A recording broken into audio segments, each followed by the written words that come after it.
Hello friends, welcome to my channel. আরও একটা recipe দেখার জন্য তোমাদের সবাইকে স্বাগত। আজকের রেসিপি আলু পরোটা। তোমরা তো অনেক রকমভাবে আলু পরোটা বানিয়েছো, একবার এইভাবে আলু পরোটা বানিয়ে দেখো। বানানোর পরও কিন্তু আলুর পরোটাগুলো একদম নরম তুলতুলে থাকবে যদি তোমরা এইভাবে বানাও। পুরো রেসিপিটা শেষ পর্যন্ত দেখো, বুঝতে পারবে কিভাবে এরকম নরম তুলতুলে আলুর পরোটা বানাতে পারবে। রেসিপিটা যদি তোমাদের ভালো লেগে থাকে তাহলে প্লিজ লাইক কমেন্ট শেয়ার করো। আর যারা আজকে আমাকে প্রথম দেখছো তারা প্লিজ চ্যানেলকে সাবস্ক্রাইব করে বন্ধু হয়ে যেও।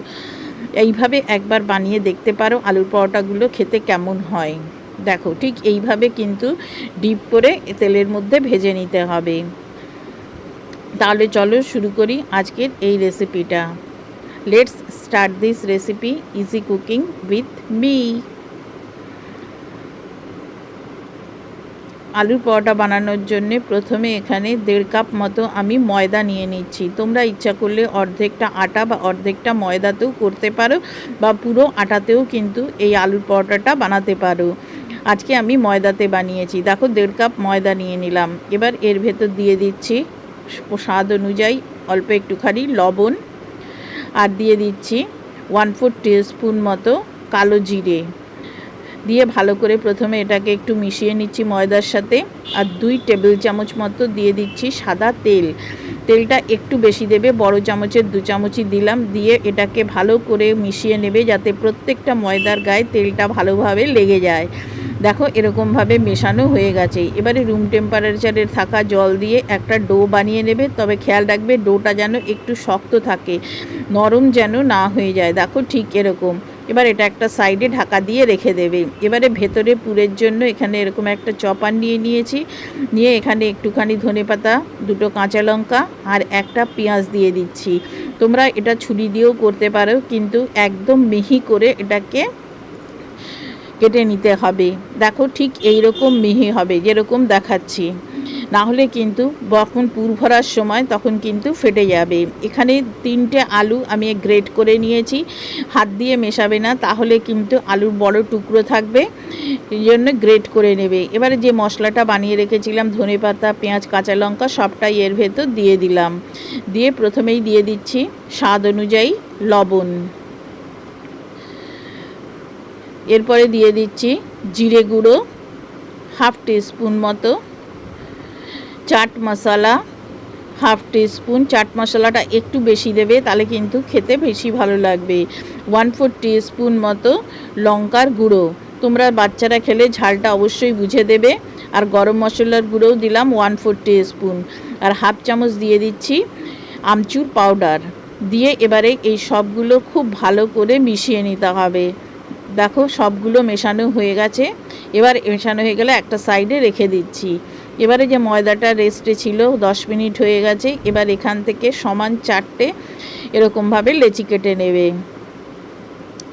4টে কেটে নিয়েছি। এবারে চপিংয়ের বোর্ডের ওপরে, রোলিং পিনের ওপরে এখানে একটুখানি ময়দা ছিটিয়ে দিলাম। দিয়ে এবারে একটা ডো নিয়ে এটাকে খুব পাতলা করে বেলে নিতে হবে। দেখো ঠিক আমি যেভাবে বেলছি সেরকমভাবে একটু পাতলা করে বেলে নেবে। দেখো ঠিক একটু বড় করে এরকম পাতলা করে বেলে নিয়েছি। দেখো ঠিক এই রকম পাতলা হবে। এবারে যে আলুর মাখাটা ছিল সেই আলু মাখাটা থেকে কিছুটা নিয়ে এরকমভাবে একটা পাতলা লেয়ার তৈরি করতে হবে।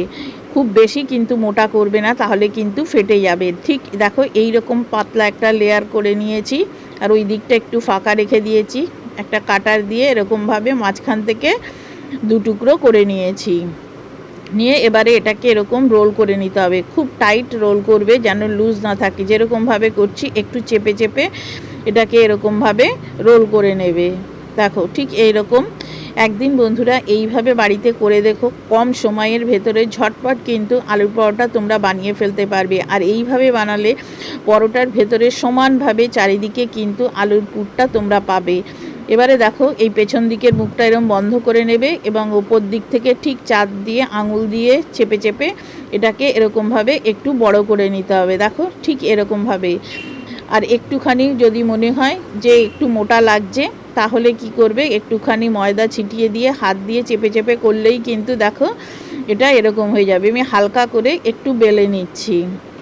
দেখো ঠিক এইভাবেই সবগুলো আমি বানিয়ে নিয়েছি। এরকমভাবে আমি আরেকটাও তোমাদের করে দেখাচ্ছি যে কীরমভাবে করতে হবে।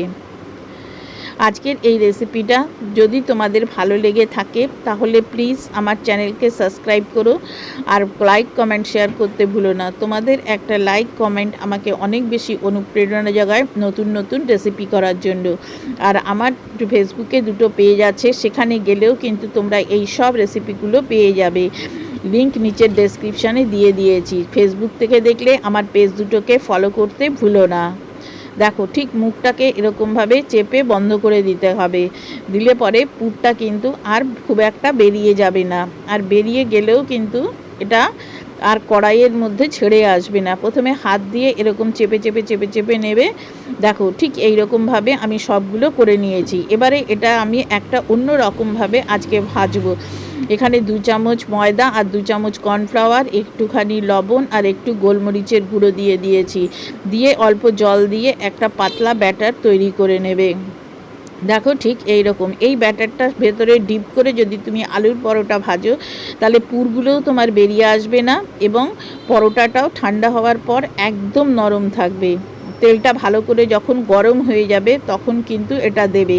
বেশ ভালো করে গরম না হলে পরে দিলে পরে কিন্তু এই পরোটাটা প্রচুর পরিমাণে তেল অ্যাবজর্ব করে নেবে। এবার ওপর দিয়ে একটু গরম তেল এরকমভাবে দিতে থাকো, তাতে ওপরটাও কিন্তু ভাজা হয়ে যাবে। 1 থেকে 1.5 মিনিট পর এরকম উল্টে দেবে। এবারে একটু চেপে চেপে পুরো পরোটাটাকে একটু লাল লাল করে ভেজে নিতে হবে। দেখো ঠিক এই রকম লাল লাল হলে এক্সট্রা তেলটা ধীরে একটা টিস্যু পেপারের ওপরে এটাকে তুলে নেবে। ঠিক এইভাবে একটা করে এরকম পরোটা এর ভেতরে দেবে, দিয়ে একটুখানি এক্সট্রাটা ঝেড়ে নিয়ে এর ভেতরে এরকমভাবে দিয়ে দিতে হবে। আমার চ্যানেলে আরও এরকম নিত্য নতুন রেসিপি আছে, যেগুলো আশা করি তোমাদের ভালোই লাগবে। আর ভালো লাগলে পরে কেমন লাগলো সেটা কিন্তু আমাকে অবশ্যই জানিও। আর এই রকমভাবে বানালে কেমন খেতে হয়েছিল সেটাও কিন্তু আমাকে জানাতে ভুলো না। এবারে তোমরা গ্রিন চাটনি এবং টমেটো সসের সাথে এই আলুর পরোটাটা সার্ভ করতে পারো। এই পরোটাটা কিন্তু এমনি খেতে দারুণ লাগে, কোনো রকম তরকারির কিন্তু প্রয়োজন পড়বে না। আশা করি আজকের রেসিপিটা তোমাদের ভালো লেগেছে। আর ভালো লাগলে পরে আমার চ্যানেলকে সাবস্ক্রাইব করে বন্ধু হয়ে যেও। আর যারা আমার বন্ধু হয়েছো তাদেরকে অসংখ্য ধন্যবাদ আমার সাথে থাকার জন্য। পুরো রেসিপিটা দেখার জন্য তোমাদের সবাইকে ধন্যবাদ। তাহলে আজকে আসি, আবার দেখা হবে অন্য কোনো দিন অন্য কোনো রেসিপি নিয়ে। Thank you.